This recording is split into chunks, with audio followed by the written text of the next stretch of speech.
Soma twins ব্লগে সবাইকে স্বাগত জানিয়ে নতুন একটা ভিডিও শুরু করছি। আর আজকে হলো সরস্বতী পুজো, আর রবিবার আজকে দুপুর 12টার সময় সরস্বতী পুজো শুরু হয়েছে। বাড়িতে পুরোহিতমশাই এসেছিলেন 12টার সময়, এই পুজো শেষ হলো। পুজোটা মোটামুটি ভিডিও করা হয়েছে, কিন্তু কি কি রান্না হয়েছিল ভিডিও করা হয়নি। এখন বাজে দুপুর বলবো না, বিকেল বলবো, 3টা বাজে। 3টার সময় সবার অলরেডি খাওয়া শেষ, আর এখন মনে হলো কি কি খেলাম কিছুই দেখানো হলো না। যাই হোক, এত তাড়াহুড়ো বাচ্চা কাচ্চা সব নিয়ে রান্নাঘরে এই হচ্ছে অবস্থা। প্রেসার কুকারে এক প্রেসার কুকার খিচুড়ি, এই যে এক প্রেসার কুকার খিচুড়ি খেয়ে দেওয়ার এতটুকু আছে। এই যে খিচুড়িটা দেখে মোটামুটি খারাপ লাগছে না, ভালোই লাগছে।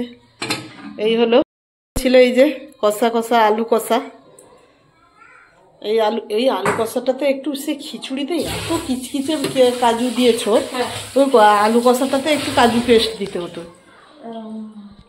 সে খিচুড়িতে পুরো মুখ নাড়া যাচ্ছে না, এত কাজু দিয়ে দিয়েছো। আর এতে যদি একটু কাজু দিয়ে দিতে পেস্ট করে, কত সুন্দর লাগতো।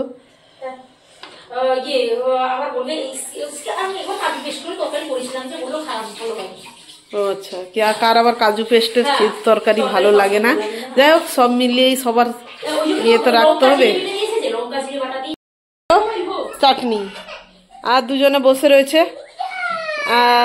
ফোন দেখছে। আর একজন কান্না করছে, কেন জানেন? এটা তার ঠামির ফোন, তার দাদা দিদি দেখছে, তাদেরকে দেখতে দেবে না, ওই জন্য এসে ছাড়িয়েছিল, তার মা টেনে নিয়ে গেছে, ওই জন্য কান্না করছে। তার ঠামির ফোন, তাকে দেখতে দেবে না। এই হচ্ছে ব্যাপার। খাওয়ার শেষে হচ্ছে ভিডিও করা হচ্ছে।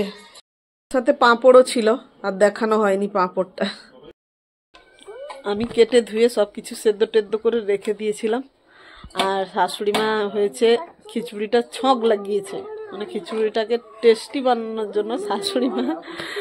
আর আলুর দমটা রান্না করেছে যা, চাটনিটা আমি রান্না করেছিলাম, আর ও পাঁপড় ভেজেছিল যা, আর আলুর দমটা রান্না করেছে, আর শাশুড়ি মা খিচুড়ির ছক লাগিয়েছিল। এই হলো আমার 3 জনের এতে রান্না। তো নিচে পুজো হয়েছে, তাই রান্নাঘরের ভিডিওর সঙ্গে আর ঠাকুরকে মেশাচ্ছি না। তাই এই হলো অবস্থা। 3টা বাজে, এবারে মাঝামাঝির পালা হচ্ছে আমাদের ব্যাপার। রান্নাঘর থেকে সকাল থেকে বেরোতে পারলে তো। এই হলো আজকের মতো ভিডিওটা এখানেই শেষ করলাম। সবাই ভালো থাকুন, সুস্থ থাকুন, আর পুজো সবাই ভালো এনজয় করুন। সরস্বতী ঠাকুর সবাইকে ভোরে ভোরে মাথায় বুদ্ধি দিক, সুবুদ্ধি। টাটা।